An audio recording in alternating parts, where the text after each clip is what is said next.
hemos repasado quizás las que son las noticias más importantes de esta semana, tan convulsa como lo dije al comienzo del programa. Para comentarla, estamos con Indira Wilca, ex congresista de la República. Indira, ¿qué tal? ¿Cómo está? Bienvenida. Buen día, Raúl. Muchas gracias por la invitación. ¿Qué siente en estos momentos de incertidumbre, cuando todavía no ha comenzado la sesión plenaria en la que se espera se vote el descabezamiento de la Junta Nacional de Justicia? Bueno, creo que como muchos de los peruanos que estamos informados del tema, preocupación y rechazo por lo que está ocurriendo. Para nadie es un secreto que la forma en la que se está procediendo a este intento de destitución es arbitrario. Hasta ahora, de lo que hemos podido conocer, no hay ningún fundamento objetivo que justifique la comisión de una falta grave por parte de los integrantes de la Junta, y todo lo que realmente tenemos como evidencia es una motivación política, ¿no? Una motivación política por parte de esta mayoría del Parlamento, que lo que está buscando es capturar esa institución, ¿no? Institución que es muy importante para el funcionamiento del sistema de justicia, y que en muchos de los casos de las personas que hoy van a votar, de esos congresistas, tiene que ver con su propia situación legal, ¿no? Muchos de ellos investigados por casos de corrupción, muchos envueltos en situaciones judiciales, muchos de sus líderes políticos también involucrados en procesos que van a llegar a instancias superiores del Poder Judicial, donde justamente van a tener que encontrarse con jueces y fiscales que van a ser nombrados por esta Junta. Entonces, está clarísima cuáles son las motivaciones que hay detrás de este intento de remoción. Está claro también que no ha existido una justificación legal, ¿no?, para esta decisión que están intentando generar, y creo que por eso es importante que diversas voces en nuestro país alertemos que lo que se está dando es parte de este proceso de captura de instituciones que el Congreso ya ha iniciado hace varios meses, ¿no?, y que lamentablemente ha ido pasando pues de manera impune. Ahora, una de las cosas que llama la atención de lo que viene ocurriendo, y que por supuesto está en lo que nos acaba de decir, es el absoluto descaro, la falta de disimulo en esta iniciativa, ¿no? Es decir, aquí hay una ofensiva clara contra la Junta Nacional de Justicia, que no ha respetado el debido proceso, que no ha ni siquiera, digamos, a consecuencia de la investigación que se le abrió a la Junta Nacional de Justicia, sustentado las acusaciones por falta grave, pero no parece que el Congreso vaya a frenar en esta ofensiva. Es decir, justamente estos hechos dan a entender que más bien la ofensiva va a proseguir, y que lo que se busca es el descabezamiento de la Junta Nacional de Justicia por los intereses que sea. ¿Qué ocurriría si esto pasa? Si, por ejemplo, el día de hoy el Pleno decide que los 7 magistrados de la Junta Nacional de Justicia perderían su sitio. Bueno, lo que ocurriría es lamentablemente un deterioro institucional más profundo del que estamos viviendo. Para muchos estamos en proceso de consolidación de un régimen dictatorial, ¿no? Y claro que es un régimen dictatorial distinto, no necesariamente el poder centrado en el gobierno, en el ejecutivo, sino en el parlamento, ¿no? Yo creo que esa es una de las primeras cosas que se consolidarían, ¿no? Y también creo que es importante asociar esto que viene ocurriendo desde el Parlamento respecto a las instituciones autónomas de nuestro país, como la Junta, como la Defensoría del Pueblo, como el propio Tribunal Constitucional, con lo que ha ocurrido a inicios del año en el Perú, ¿no? Cómo fueron reprimidas movilizaciones masivas, populares, que tenían justamente como objetivo poner un alto, ¿no es cierto?, a este accionar del Parlamento. Lamentablemente, estas movilizaciones, hemos visto, tuvieron un saldo trágico de peruanos asesinados, de gente que está buscando justicia. Entonces, todo ello yo creo que se suma a esta situación de deterioro democrático que estamos pasando, y que entonces va conectada, ¿no? No es una cosa aislada la de la Junta. Mucha gente se pregunta en diversos foros, en espacios, dice, ¿cuál es la relevancia que tiene la Junta para la vida cotidiana de los peruanos, ¿no? Y por supuesto la tiene por sus funciones mismas dentro del sistema de justicia, pero la tiene también, sobre todo, en este momento en el que hemos visto este proceso de deterioro y este proceso de ataque permanente del Parlamento al Estado de Derecho, a la vida de los ciudadanos, ¿no? Esta desprotección que hoy ellos ayudan a consolidar, ¿no?, respecto al propio gobierno. Y creo que tal vez eso es lo más importante, ver esto en su conjunto, ¿no? Un conjunto de acciones que han ido minando, yo creo que la poca institucionalidad que quedaba en pie en nuestro país. Ajá, con consecuencias económicas, con consecuencias prácticas también que no podemos soslayar, ¿verdad? Es decir, este año, de los 8 primeros meses del año, el Perú ha decrecido en los 6 meses, y en los últimos 4 meses hasta agosto también se ha decrecido constantemente, porque no hay seguridad jurídica probablemente, porque a los inversionistas les cuesta poner su dinero en el Perú. Mira, Raúl, en el Perú siempre se dijo que la situación política, que no ha sido estable en los últimos 6 o 7 años, iba separada de la situación económica, ¿no?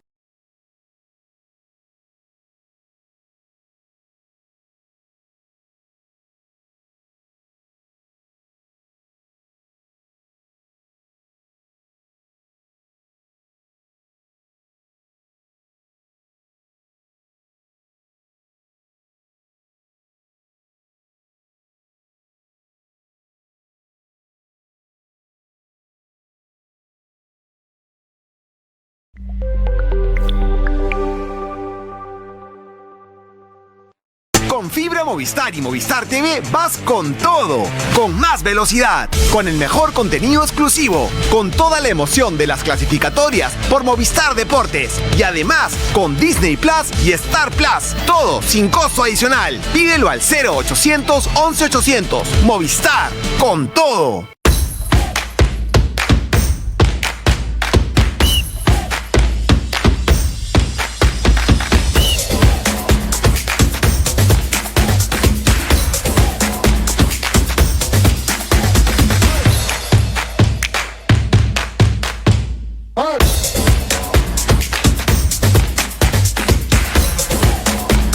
¿No es cierto? En el tema del encarecimiento de los alimentos, sigue en su puesto como si nada. O sea, yo sí creo que hace falta también exigir medidas urgentes y hacer una evaluación del rol de ese señor. Y yo, sinceramente, creo que habría que ver, no sé qué hacen el cargo. Habría que evaluar la gestión del ministro de Economía dentro del gabinete ministerial, porque creo que hay otros ministros en peor situación y que están haciendo las cosas peor que Economía. Lamentablemente, es verdad que ha sido muy cuestionado, ¿no? Pero el gabinete actúa en conjunto, ¿no? El gabinete de su conjunto no da para nada, creo que no tienen una agenda de gobierno mínima, a pesar de que tienen todo el respaldo del Parlamento para gobernar, respaldo que no tuvieron otros presidentes, por cierto, pero me parece que todos sabemos que el peso que tiene el ministro de Economía termina incluso siendo algo que potencia otros sectores, ¿no? Por ejemplo, el tema agrario hoy día.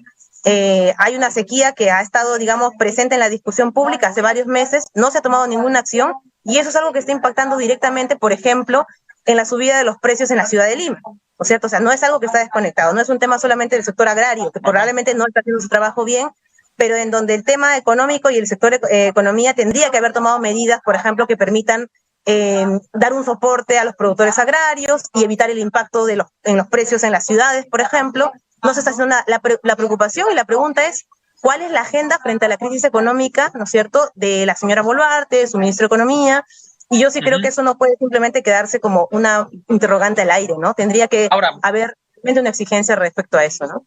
Volvamos a la Junta Nacional de Justicia, que yo sí creo que está completamente relacionado con todo este tema económico, porque la seguridad jurídica tiene que ver también con el desempeño de la justicia en un país. Y sí, la Junta que se encarga de evaluar, sancionar, digamos, nombrar a jueces y fiscales está bajo ataque y, por tanto, ante la posibilidad de una manipulación, lo lógico es también que se genere incertidumbre, que a las normas poco técnicas, el Comercio ha publicado el día de hoy un artículo, un editorial muy contundente a favor de la Junta Nacional de Justicia, en contra de lo que está haciendo el Congreso, en el que se dice que el 46% de las normas no respetan estándares técnicos de parte del Congreso. Si a eso se suma una ofensiva contra la independencia del Poder Judicial, pues estamos, para decirlo claramente, fritos como país. Bueno, estamos por eso, yo creo que en proceso de ser una democracia que está muy lejos de esa denominación, ¿no? O ser un país que se aleja cada vez más de un sistema democrático. Como tú has dicho, la inseguridad jurídica no solamente es algo que afecta desde antes a los ciudadanos, porque lamentablemente ha sido así, ¿no? El sistema de justicia no necesariamente era una institución que generaba confianza a los ciudadanos, pero ahora incluso estamos viendo que el sistema de justicia pues tampoco está generando confianza a actores económicos, ¿no? Que es lo que tú bien señalas, ¿no? Que la gente o que las instituciones o que las empresas no tengan claridad de cómo en nuestro país funciona el Estado de Derecho y que se cumpla para todos las normas por igual, es algo gravísimo, ¿no? Y esto es apenas una muestra de ello. No dudemos en que después de esto se intentará ir por más, ¿no? Ya se ha advertido los intentos de reforma de lo que es el funcionamiento del Jurado Nacional de Elecciones, se ha amenazado al presidente del Jurado Nacional de Elecciones. Entonces, sí, yo creo que si bien hay cosas gravísimas que ya se han acometido en los últimos meses, también es cierto que hay cosas que hay que evitar, ¿no? Que sigan deteriorándose y sobre las cuales se siga avanzando en términos de un ataque, ¿no es cierto?, a las instituciones. Ahora, el temor del que se está hablando cuando se llega a concretar, si es que se concreta, todo indica que así será, digamos, el descabezamiento de la Junta Nacional de Justicia es el retiro del Pacto de San José. ¿Esa es una posibilidad tangible? ¿Realmente está en la agenda de nuestro país, de la clase gobernante, retirarnos de la Corte Interamericana de Derechos Humanos? De que está en la agenda de sectores políticos que hoy están en el poder, en el Congreso, lo está, Raúl, ¿no? Lamentablemente hemos escuchado, por ejemplo, en boca de voceros de las bancadas, permanentemente hablar de este tema, ¿no? Y con mucho desconocimiento también, ¿no? De cómo funciona el sistema interamericano de derechos humanos o cómo funcionan en términos del cumplimiento en nuestro país de los convenios internacionales de derechos humanos. Y han intentado, por ejemplo, instalar la idea de que el Congreso puede, de parte, intentar un proceso de renunciar al Pacto de San José, y eso no es viable jurídicamente, ¿no? Pero sí es algo que se va instalando como una agenda política, ¿no? Y yo creo que eso también es peligroso, ¿no es cierto? Ir presentando como una opción viable o como una cuestión deseable que nuestro país quede, digamos, fuera de cualquier tipo de protección internacional en términos de derecho, pues es muy peligroso para los ciudadanos, ¿no? ¿Qué tendría que pasar para que una cosa así sea viable? Lamentablemente tendría que contar esta iniciativa del Congreso con algún tipo de apoyo del Ejecutivo, porque es el gobierno el que en términos constitucionales está facultado para iniciar una renuncia, por ejemplo, a lo que es el convenio del Pacto de San José. Yo no me sorprendería que en algún momento la señora Boluarte intentara tomar, como se dice, la posta de esta iniciativa, pero sería trágico, ¿no? ¿Qué otro país en América Latina ha tenido algún tipo de iniciativa similar? Bueno, ya sabemos cuáles, ¿no? Y está muy Venezuela lejos y Nicaragua. Así es, y está muy lejos de, creo, que lo que nuestro país espera en términos democráticos. Y hay que recordar también, Raúl, que el haber tenido, ¿no es cierto?, estos espacios a nivel internacional de garantía de derechos y de respeto del Estado de Derecho y la democracia, nos ha permitido en otros tiempos también combatir autoritarismos. Así que no olvidemos, sí.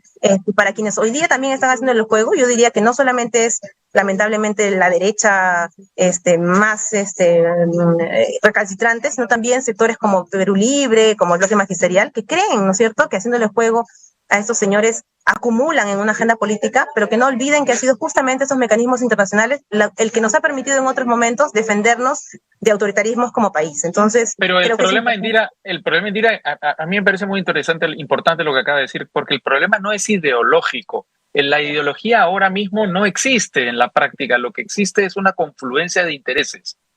¿Qué tienen en común el señor Cerrón y la señora Keiko Fujimori? El señor Cerrón está prófugo de la justicia. La señora Keiko Fujimori quiere evitar cualquier condena por el caso Odebrecht.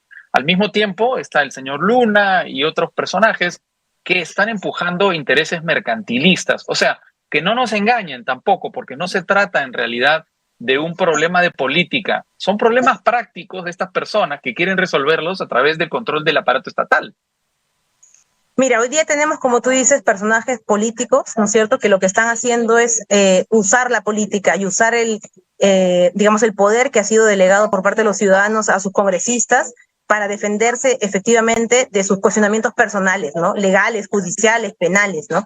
Pero yo sí creo que lo que hay que desbaratar es este disfraz ideológico que ellos le dan justamente a sus iniciativas, ¿no? Y yo creo que sí es importante señalarlo de esta manera, ¿no? Intentan disfrazar, ¿no es cierto?, por ejemplo, las componendas a las que han llegado en el Parlamento, ¿no es cierto?, para capturar instituciones de cuestiones ideológicas. Y hay que decirlo así, de manera abierta, ¿no? Por eso yo hago mención a que en este tipo de acciones se han puesto de acuerdo sectores muy distintos y con una retórica, en todo caso, ¿no?, supuestamente ideológica, que sí hay que señalar y que hay que, yo creo que rechazar también de plano, ¿no? De acuerdo. Una última pregunta. Está participando en la iniciativa llamada En Movimiento, con este pronunciamiento llamado Golpe Congresal contra la Justicia y la Lucha Anticorrupción. Rápidamente, ¿cómo se ha conformado esta agrupación y cuáles son sus objetivos? Bueno, somos un colectivo que existe ya hace algunos años, de personas de izquierda, de gente joven sobre todo, mucha gente que está activando por primera vez en política, que nos sumamos, ¿no?, al conjunto de organizaciones sociales y reivindicamos el quehacer político, Raúl. Yo creo que también una de las cosas que ha debilitado mucho el funcionamiento de la democracia en nuestro país es que desde diversos sectores políticos también, sobre todo quienes gobernaron antes, se fustigó a quienes participaban políticamente, y sobre todo a quienes participaban políticamente desde las izquierdas, persiguiéndolos, terruqueándolos. Entonces yo creo que en este tiempo en el que estamos viendo cómo el sistema político partidario está en una crisis tremenda y que no hay una, yo creo, suficiente fuerza de renovación, lo que hay que propiciar es que desde diversos sectores políticos se inicien espacios de organización donde se pueda convocar a gente que quiere hacer política de manera distinta, y bueno, en ese camino estamos. Este es un colectivo que no es un partido como tal, pero sí es un espacio que está recibiendo y que está buscando formar políticamente a gente joven, a gente que tal vez antes no ha estado en política, con miras a construir, yo creo que otro tipo de prácticas en la política. Muy bien, Indira Wilca, ex congresista, integrante de la agrupación política Movimiento. Un gusto, muchas gracias por participar en Al Vuelo. Muy amable, saludos. Muy bien, hasta pronto igualmente.